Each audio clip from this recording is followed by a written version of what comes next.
So, you noticing that the battle between good and evil, superhero and villain, resistance versus the first order, conservative versus liberal, climate change advocate and climate change disbeliever is a constant and never-ending battle? Well, if you haven't, it is. It's easy to feel like the world is imploding on itself, because it is, and give up. But there is a magical word that makes itself known in every good story: hope. Is there hope? Yes, there is. Can we make hope a reality? Has it ever happened before? Costa Rica, for example. Environmentalists hail this tiny nation the size of West Virginia as a role model or vanguard for climate change. Many do not realize that just in the 1980s, Costa Rica had the highest deforestation rate in the Western Hemisphere.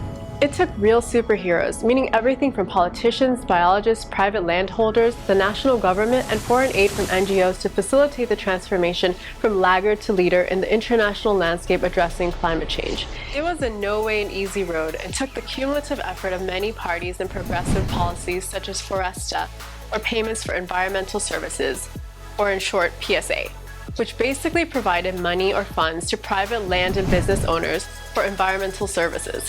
Imagine that, a government-funded initiative that provides citizens and companies money for climate-friendly work. Wouldn't it be amazing if you, your children, and future generations earned incentives to maintain their land, their environment, and still make a profit? Why don't we just do that everywhere? Well, for one, if you live in America, a capitalist country that feels like corporations are people who can buy out politicians to deny that climate change and global warming are real, and overshadow those that endorse liberal climate-friendly policies, we basically have a luminous, dark wall in our way.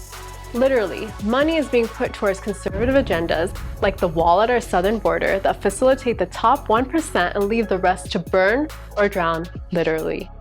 Sadly, these insidious and deceptive tactics are commonplace, and we can find examples of such a leadership all over the world, and we now have a worldwide crisis on our hands.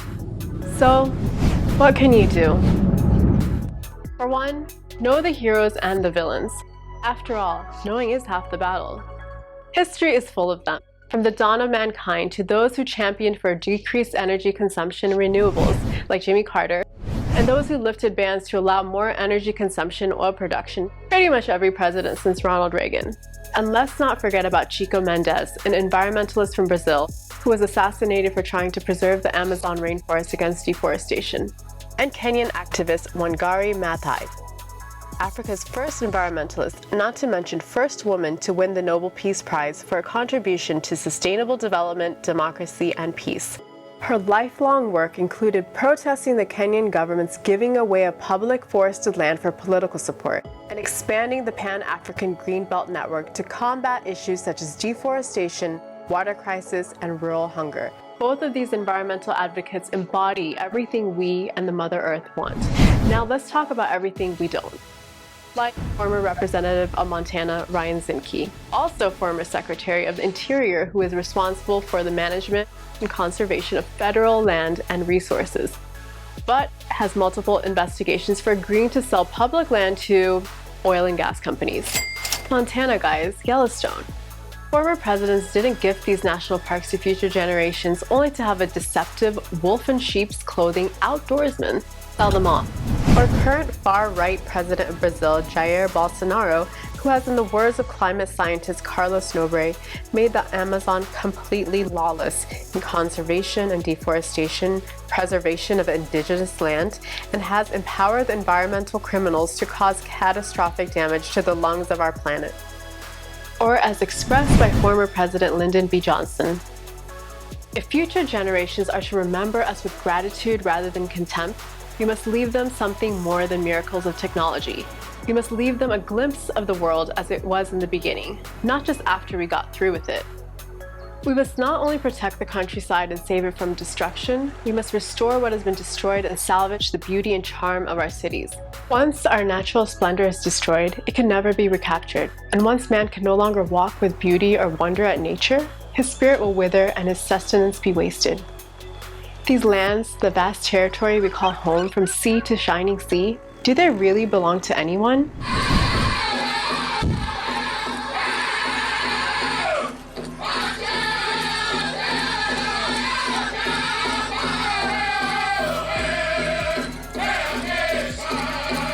Follow me here.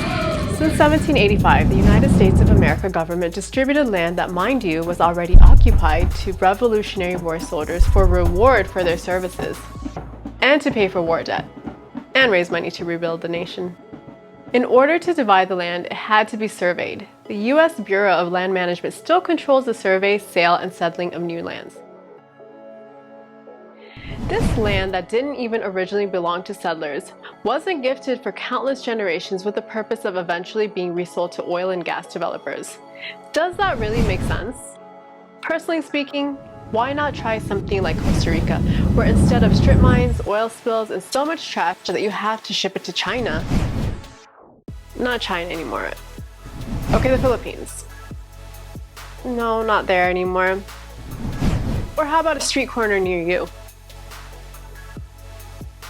Corporate oil and gas moguls that created the climate problem are just another con man or hustler pretending to make whatever nation they operate from rich, while turning around and asking the government for subsidies to create levees and walls to protect their oil rigs and refineries.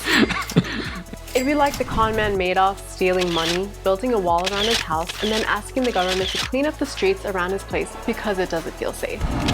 Or in other words, literally what Trump did when he received a $17 million insurance payment in 2005 after Hurricane Irma damaged his beloved Mar-a-Lago resort. Or at Trump International Golf Links in Scotland that needed money for a seawall due to, of all things, and I quote, global warming, which he amounts to... The global warming, and that a lot of it's a hoax. It's a hoax. I mean, it's a money-making industry, okay? Really?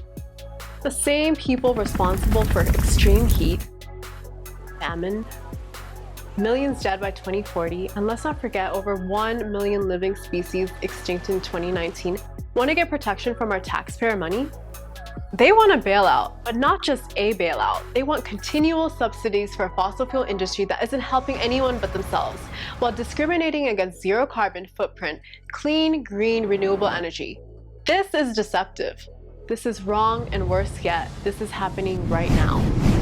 Hiding under the guise of economic dominance is just another clown trying to sell the dangerous high of profit margin to the world. Fracking is not a safe and healthy enema as Fox News would have you believe. Pollution and lack of diversity in renewable energy jobs causes an ominous, stagnating cloud over everyone. But it's not going to get much hype since it's usually affecting underprivileged populations. These are all clever ploys by these self-victimizing villains. But do you really expect a villain to not be deceptive? To not act like they didn't do anything wrong? Well, these are not your villains of 2019 blockbuster hits that shout their evil acts and wait for newspapers to use it as the next day's headlines. These are everyday, trying to act like they aren't part of an evil, greedy system kind of villains. But we are onto them and the battle is on. You can't hide behind your household of 2.5 privately schooled children, perfectly manicured lawns, and hard to obtain jobs forever because the world is catching on. People are rising up and taking a stand.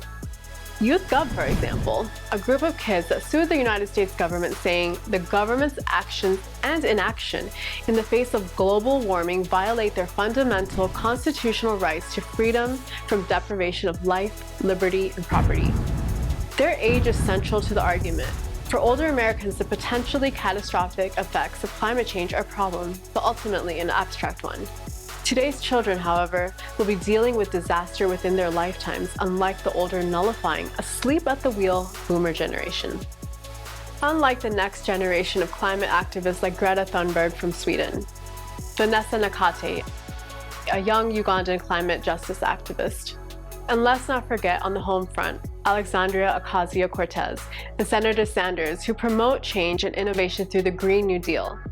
In addition to knowing your local and state representatives and what they support, write to them, call them, and show them that you do care as their constituent. If you aren't sure how to do it alone, join movements like Citizen Climate Lobby that endorse a carbon tax and shifting the money from corporations to citizens. They have a very easy system to find and email your local representative. Vote for the right, I mean left, politicians who endorse green policies.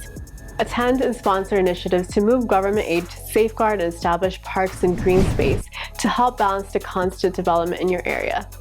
These spaces add up, use them, make them what you want before another developer does.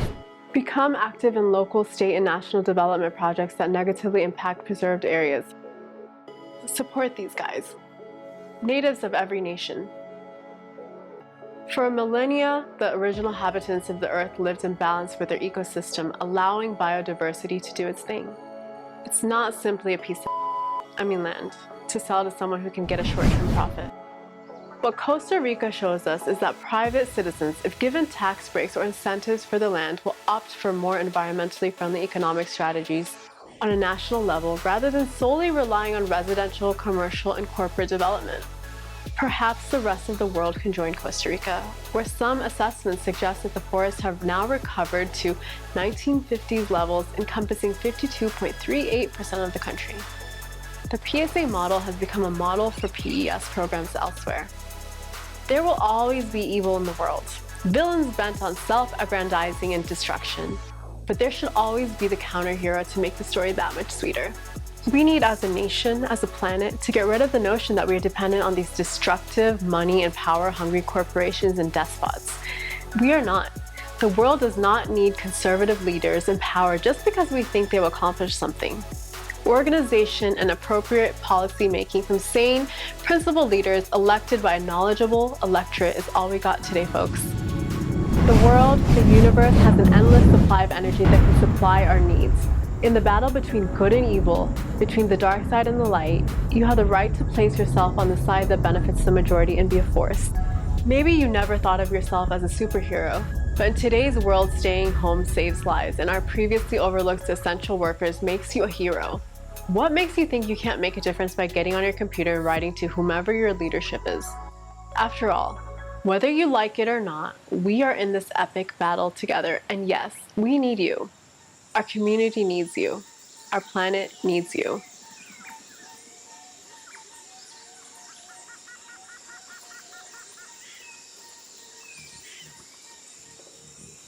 Thanks for watching, and hope to see you out there.